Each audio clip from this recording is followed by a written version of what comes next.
to the Soulful Marriage Conversations podcast.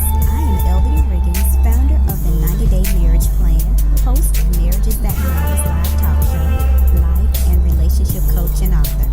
Each week, I will bring you a guest, a thought, or deliver a conversation on hot topics and talks about the reality of real-life marriage experiences that will help you understand the truth about what it really takes to build successful relationships, so you can overcome your feeling of being alone, eliminate the fear of a failing relationship with your partner to experience a happier life and relationship.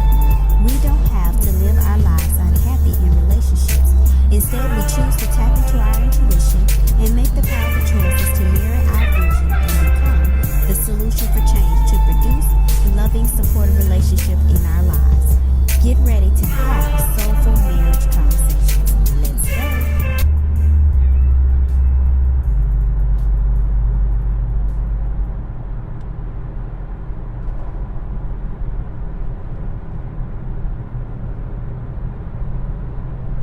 Well, I have a great show planned for you today on episode number 5 of Soulful Marriage Conversations podcast. I thank you for being a listener. I thank you for sharing this podcast with a friend. If you have not already subscribed to the podcast, please do so today, and also rate and review. Today's topic is all about how to create a healthy relationship with a codependent partner. Now, I just want to first of all just say this. Codependency is something that I just really been examining this situation with a lot of people. I'm even analyzing this in my own personal relationship, because I think that a lot of people may not know that some of the underlying issues that they are having in their relationship could be because of codependency. So let's just get that out right now. Let's get an understanding of what codependency really is. So having a codependency relationship, it means either yourself or your partner has a reliance upon you in such a way that it requires your support, and it requires that you may feel like you have to be there to help them, or to maybe even feel as if you have to be accountable for their actions, because they may have some form of addiction, whether it is a gambling addiction, a drug addiction, alcohol addiction, or some other addictions.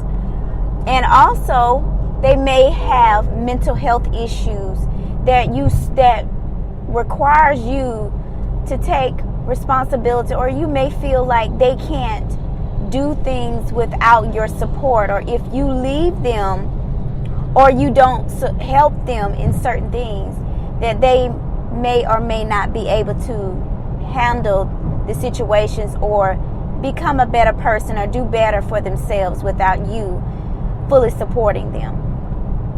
There may be even situations where they feel rejected. They may feel they have these beliefs around them, and they really use these beliefs to make you feel like you have that you determine their happiness. And that could be they have some form of rejection. They feel helpless or not enough. They feel like they lack in so many areas, as if they cannot do certain things on their own. There are so many things that a codependent partner may feel and may weigh heavy on you. So we want to really examine our relationships today and determine if we're in a codependent relationship. I mean, they may even be a person that is an excessive immature behavior. They take no responsibility for anything that they do. They may also be a person that not only acts immaturely, but they're very irresponsible. They have very irresponsible behaviors. And their behaviors could be such as not taking responsibility in the communication in the relationship, over the finances, over their part of the finances. And it causes a lot of excessive strain and stress on the relationship. So that's how you can determine if you see those signs. Then you need to do some research, or you need to talk to someone to get some additional support on how do you help your relationship become more interdependent. Interdependent is a healthy balance between two individuals that are fully participating and actively supporting one another in the relationship. So, let's first of all talk about what a codependent partner may, if you or your partner is the other partner that's not really the codependent, but you're the one that's actually looking at the behavior, you observing the behavior of your codependent partner, how you may feel if you are in a codependent relationship. You may feel as if you are attached at the hip, that they can't do anything without you. You feel totally responsible for their actions. Anything that they do, you feel like you must fully support them. You feel like it's impossible for them to make their own logical, responsible decisions. And if you don't do it yourself for them or stand beside them, you feel guilty. You may also feel as though you are not free in the relationship. You feel responsible. You feel that you lack your own personal space. You lack your own freedom of making choices for yourself in the relationship. You feel like you always have to be responsible for making the decisions for your partner, or if they make mistakes. And you will see the patterns. The behaviors will be that you will always see yourself feeling very responsible or accountable for them. And as the other individual that's not codependent, you will see yourself doing more of the work in the relationship. You'll be actually handling a lot of the responsibilities in the relationship, and you won't really feel as though you are supported yourself in the relationship. That's number one. You will not feel as though you are supported in the relationship. You'll feel like there's an unequal balance, and you'll see that you will be actively doing more to support the relationship than the codependent. So how do you get yourself out of this? Number one, you got to really understand that this is the situation that you're in. And I feel that if you don't really understand that this is what you're in, you really won't even know the behaviors to determine where you are. And some of the things that I just mentioned, those are some of the behaviors that you and your partner, your codependent partner, whether it's you or yourself that's the codependent, you will see some of those. I mean, you will really feel you won't feel free. You will feel smothered. You will feel like you're in bondage in this relationship, because I guarantee you, if you're in a codependent relationship, you don't feel, if you're not the codependent, you will not feel as though you are free in this relationship. You will feel totally responsible, and you will enable them. And the enabling part is the most damaging part that you can do for anybody that does not want to take responsibility, or they have a lack, whether it is a mental health issue, where they may have mental health issues, any type of mental health issue. You will feel like you're totally responsible for that relationship, whether it's bipolar, whether it is anything, any situation there may be. You will feel like you are totally responsible, and you have to play full out in order for that relationship for you to make sense out of the relationship. Because if you don't, the relationship will fall apart. That's the way you're going to feel, like things will fall apart without you standing there fully supporting them. You can't trust them with things because they will not follow through. And so the enabling piece that you may find yourself doing is that you will If it's an alcohol addiction, you'll find yourself buying them the alcohol when you know that they are addicted to alcohol and they really need to stop drinking alcohol. But they will make you feel like, hey, you need to go buy me the alcohol, provide me with the alcohol, and when it makes you feel sick inside because you know this is not good for them. But you know that if you don't do it, they're going to make you feel like crap. They're going to really make you feel like crap. They're going to really challenge you in this situation, and they want you to enable them. They want you to support them in their issues, and they know that they need help. But you may find yourself just enabling the bad habits, providing for them for the things that they don't need, taking responsibility for their bad behavior. And that's the part that you may play, or your partner may be play if you are the codependent. And the only way that you can truly see your way through this is that you got to stop. You have to stop enabling them and prepare yourself for battle. And I'm just going to say battle because it's going to feel like you're fighting against an army. Because being in a codependent relationship, that partner is not going to accept you not supporting them.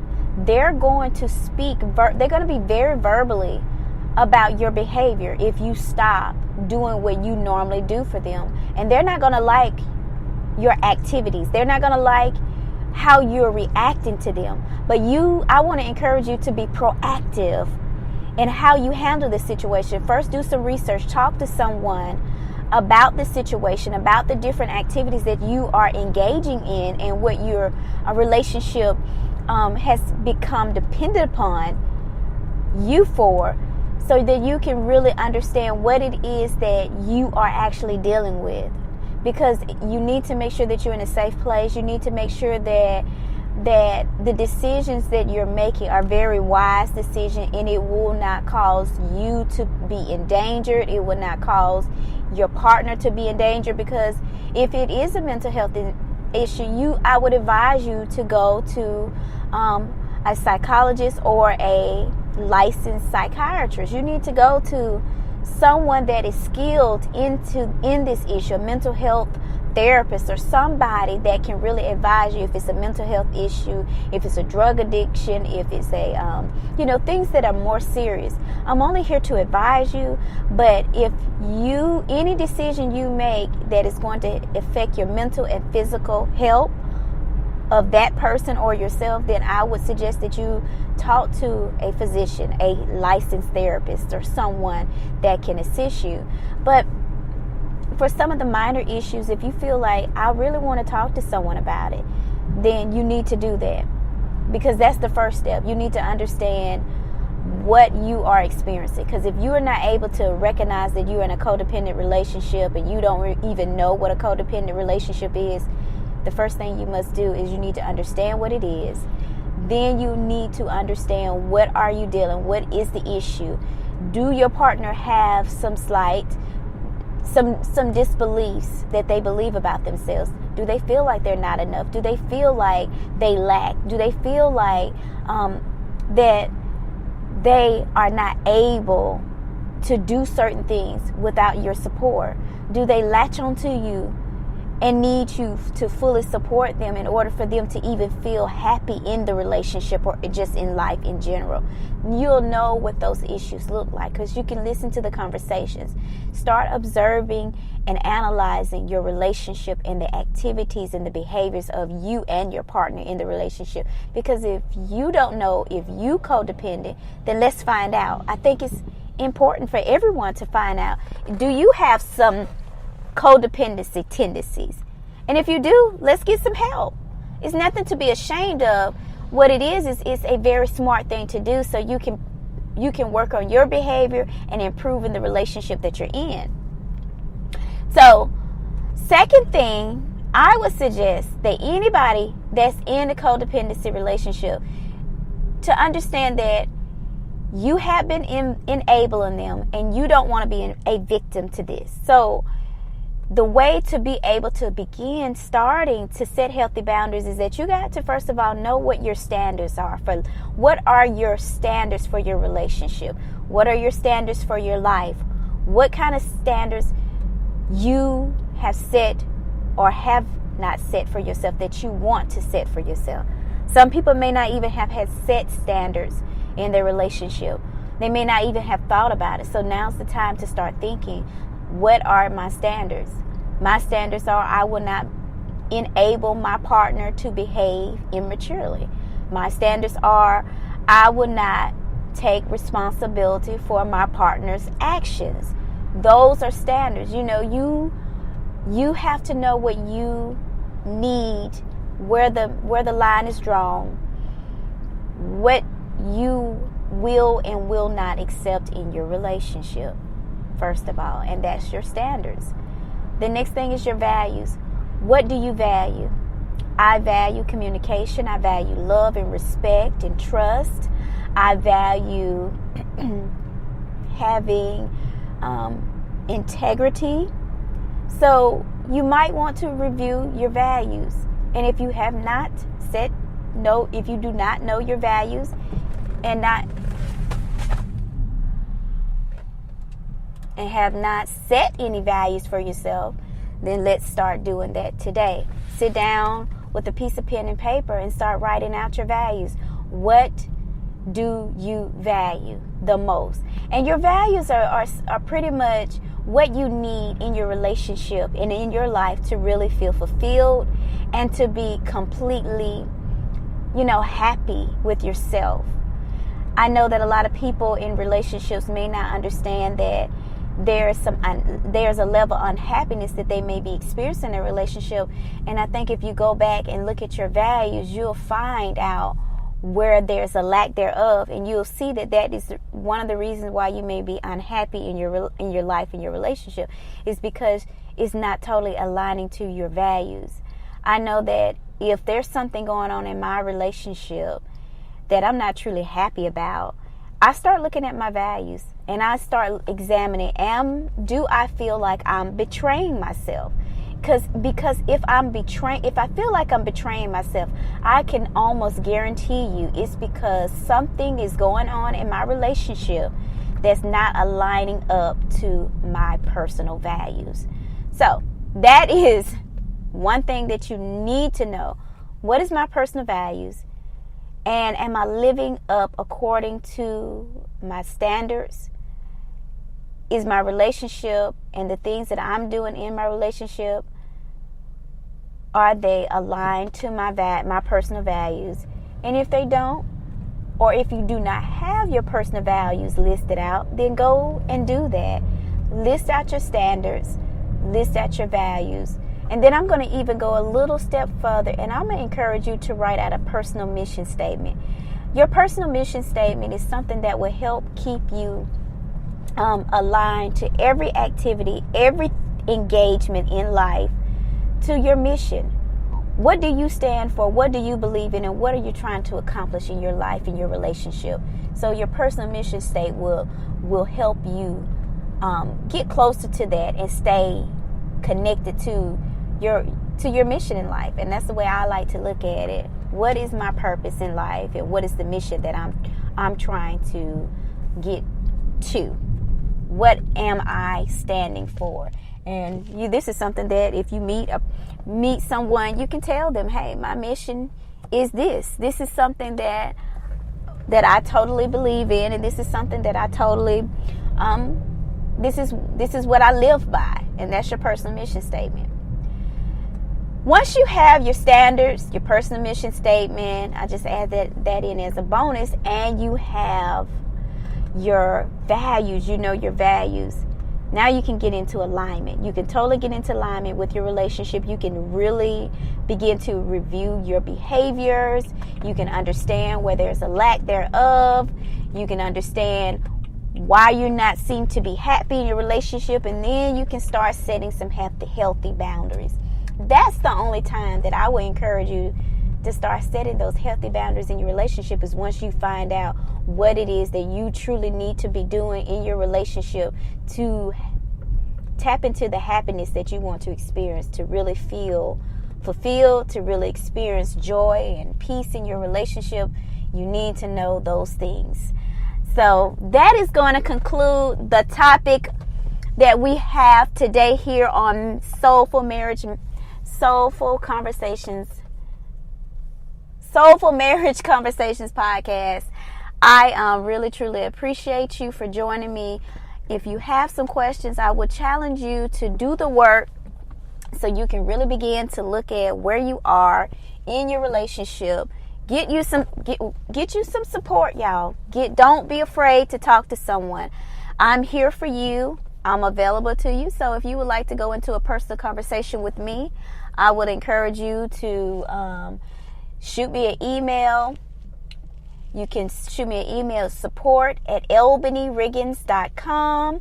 Or if you would like to schedule an appointment to have a conversation, just go to bit.ly/reclaim your marriage. And there you can schedule an appointment to have a conversation with me.